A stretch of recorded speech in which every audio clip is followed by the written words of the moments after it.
Hello everyone, welcome to my channel. आज हम इस वीडियो में कीटोन्स का नोमेनक्लेचर डिटेल में डिस्कस करेंगे। एल्डिहाइड एंड कीटोन्स चैप्टर का अगेन एक बहुत इंपॉर्टेंट कॉन्सेप्ट है, इंपॉर्टेंट टॉपिक है। तो इस पर्टिकुलर वीडियो में कीटोन्स क्या होते हैं, इसका कॉमन एंड IUPAC नोमेनक्लेचर किस प्रकार किया जाता है, इस कॉन्सेप्ट को डिटेल में पढ़ेंगे। एंड इस टॉपिक का प्रॉपर हैंडरिटन नोट्स प्रोवाइड करूंगा जो आपके एग्जाम प्रिपरेशन के लिए बहुत हेल्पफुल होगा। एंड एल्डिहाइड जो होते हैं उसका नोमेनक्लेचर पिछले वीडियो में मैंने डिटेल में डिस्कस किया है, किस प्रकार से एल्डिहाइड्स का नामकरण किया जाता है। वीडियो का लिंक आपको नीचे डिस्क्रिप्शन बॉक्स में मिल जाएगा, आप उस कॉन्सेप्ट को भी समझ सकते हैं। आज हम कीटोन्स का नोमेनक्लेचर देखते हैं।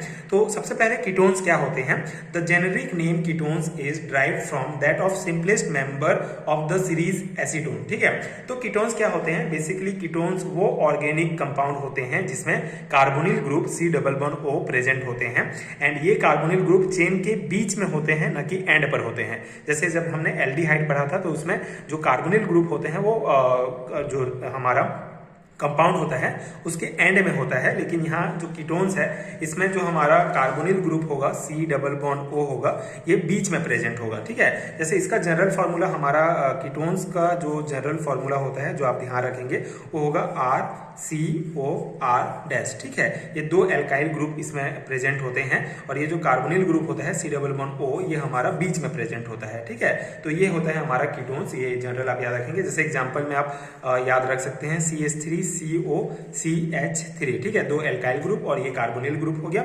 ये सबसे सिंपल कीटोन होता है, सिंपलेस्ट कीटोन है जो होता है एसीटोन। ठीक है, तो इस प्रकार कीटोन्स से रिलेटेड कुछ बेसिक पॉइंट्स आपको ध्यान रखना है। कीटोन्स एक सिंपल ऑर्गेनिक कंपाउंड है जिसमें carbonyl group C++O present compound C++O compound के बीच में प्रेजेंट होता है। एंड सबसे सिंपल जो हमारा कीटोन होता है वो एसीटोन होता है। ठीक है, अब इसका अगर हम सबसे पहले कॉमन नेमिंग सिस्टम की बात करें तो aliphatic ketones are commonly named on the basis of the two alkyl group attach to the carbonyl group. ठीक है, तो बेसिकली जो जनरल जो हमारा कॉमन नेमिंग सिस्टम होता है वो कार्बोनिल ग्रुप से जुड़े हुए दो एल्काइल ग्रुप के आधार पर किया जाता है। ठीक है, एलिफेटिक कीटोन्स का कॉमन जो नेमिंग सिस्टम होगा वो कार्बोनिल ग्रुप से जुड़े हुए दो एल्काइल ग्रुप के आधार पर किया जाता है। इसका बेसिक रूल आप याद रखेंगे कॉमन नेमिंग सिस्टम का, जिससे आप फिर इजिली इसका नामकरण कर सकते हैं। इसका एक जो सिंपल सा रूल होता है वो ये है कि कार्बोनिल ग्रुप के दोनों साइड के जो एल्काइल ग्रुप होंगे, ठीक है, कार्बोनिल ग्रुप के दोनों साइड के एल्काइल ग्रुप प्लस कीटोन। ठीक है, जैसे इसको एग्जांपल में आप समझेंगे। देखिए एक सिंपल सा रूल, कार्बोनिल ग्रुप के दोनों साइड में जो एल्काइल ग्रुप हैं इसका नाम प्लस कीटोन आपको लिखना होगा। जैसे अगर मैं सिंपल सा आपको पहला एग्जांपल दूं, जैसे ये हमारा CH3C++O जो हमारा एसीटोन है हमारा, इसका नामकरण आप कॉमन नेमिंग सिस्टम में कैसे करेंगे इस रूल के आधार पर। सिंपल सा है, दोनों साइड में आप देख सकते हैं मिथाइल ग्रुप जुड़ा हुआ है, मतलब इसका क्या हो जाएगा, डाईमिथाइल हो जाएगा, डाईमिथाइल, और वहां उसके बाद प्लस में क्या हो जाएगा, कीटोन। ठीक है, तो डाईमिथाइल कीटोन, इसका कॉमन नेम आप इस प्रकार से लिख सकते हैं, ये है हमारा डाईमिथाइल कीटोन। ठीक है, इसे एसीटोन भी कहा जाता है। सेम उसी प्रकार अगर दूसरा एग्जांपल हम देखें, CH3C++O ये कार्बोनिल ग्रुप और ये C2H5, तो इसका कैसे है, ये जो एक एल्काइल ग्रुप है मिथाइल है और एक इथाइल है, तो इसको आप कैसे लिखेंगे, इथाइल मिथाइल कीटोन। ठीक है, मतलब दोनों साइड जो एल्काइल ग्रुप है उसका जो नाम है उसको आपको लिखना है, प्लस कीटोन लिख देना है, ये आपका कॉमन नेमिंग सिस्टम बन जाएगा। ठीक है, तो ये सिंपल सा मेथड है कॉमन नेमिंग सिस्टम का। आई होप आपको समझ में आ गया होगा। मेन है आपका IUPAC नेमिंग सिस्टम। IUPAC के आधार पर मतलब आपको नामकरण आना चाहिए सभी कंपाउंड्स का।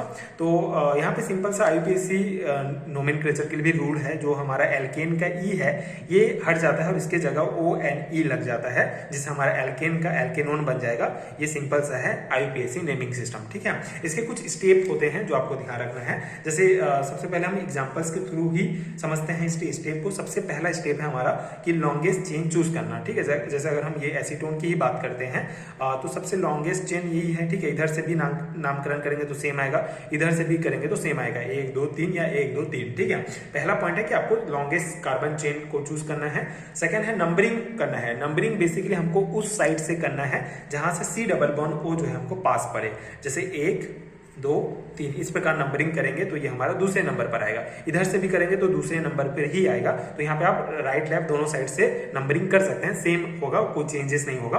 लेकिन आपको जैसे आगे हम एग्जांपल देखेंगे उसमें समझेंगे। मेन ये है कि आपको नंबरिंग उस साइड से करना है जहां पर आपको कार्बोनिल ग्रुप पास पड़े। ठीक है, जैसे यहाँ पे दूसरा नंबर पर कार्बोनिल ग्रुप है। अब तीसरा में क्या हो जाएगा, अब यहाँ पे सिंपल सा आपको देखना है कि यहाँ पे 3 कार्बन है, 1 2 3 कार्बन, मतलब कि यह क्या हो गया, हमारा प्रोपेन है। अब प्रोपेन है, अब यहाँ पे जो है प्रोपेन में ई को हटाकर ONE जोड़ देना है, तो ये हमारा प्रोपेनॉन बन जाएगा। ठीक है, आपको लॉन्गेस्ट कार्बन चेन देखना है, 1 2 3 कार्बन प्रोपेन, मतलब कि, और प्रोपेन में ई की जगह ONE जोड़ देना है, तो आपका प्रोपेनॉन बन जाएगा। ठीक है, यहाँ पे अगर हम देखें तो यहाँ पे अगर हम यहाँ पे नामकरण करते हैं 1 2 3 4, ठीक है, नंबरिंग, क्योंकि यहाँ पे कार्बोनिल ग्रुप दूसरा नंबर पर आना चाहिए। इधर से करेंगे 1 2 3 तो तीसरा पर आएगा, जो कंपैरेटिवली मतलब 2 से ज्यादा होगा। तो आपको मतलब ये ध्यान रखना है कि उस साइड से आपको नंबरिंग करना है जहाँ पे C O पास पड़े। ठीक है, ये हो गया। अब यहाँ पे क्या है, 4 कार्बन है, ब्यूटेन है, तो ब्यूटेन में ई को हटाकर ONE जोड़ देना है, आपका ब्यूटेनॉन बन जाएगा। ठीक है, तो ये आपका IUPAC नेम हो गया।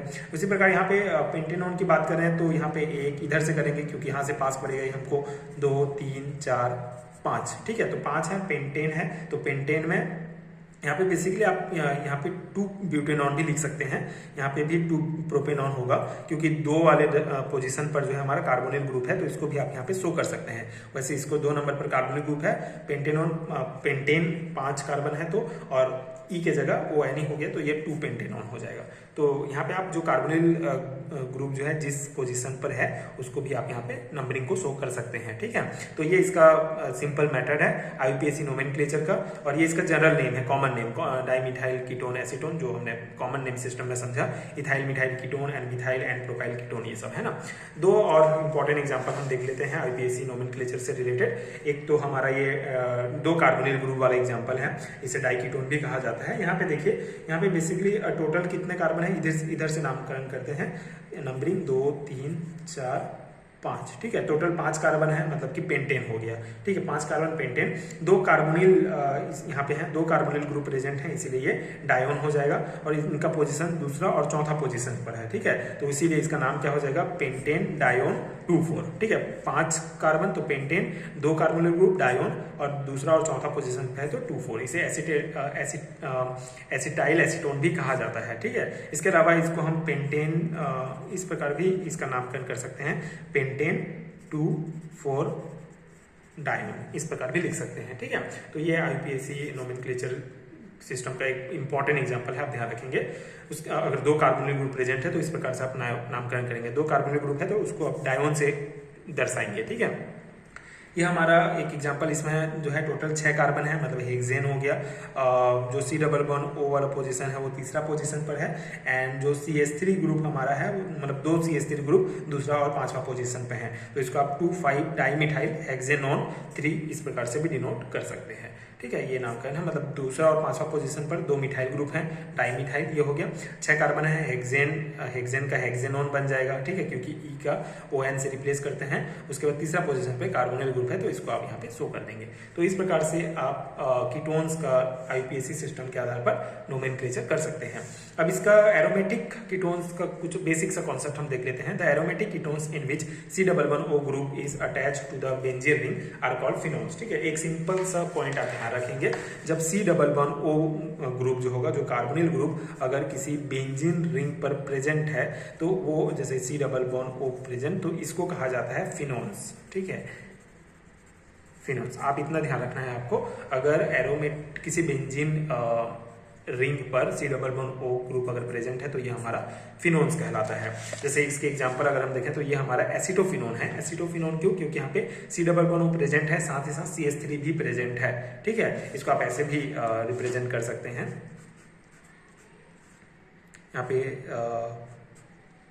CH3 और यहाँ पे C O, तो इस प्रकार से ये एसिटोफिनोन्स हो जाएगा। और ये हमारा बेंजोफिनोन्स है, इसका आपका अगर IUPAC नेम इसका हम देखें तो इसको डाइफिनाइल मेथेनॉन लिख सकते हैं। ठीक है, इसका IUPAC नाम ये बेंजोफिनोन्स का एग्जांपल है। तो आप एरोमेटिक कीटोन्स से रिलेटेड ये 2 इंपॉर्टेंट एग्जांपल ध्यान में रख सकते हैं।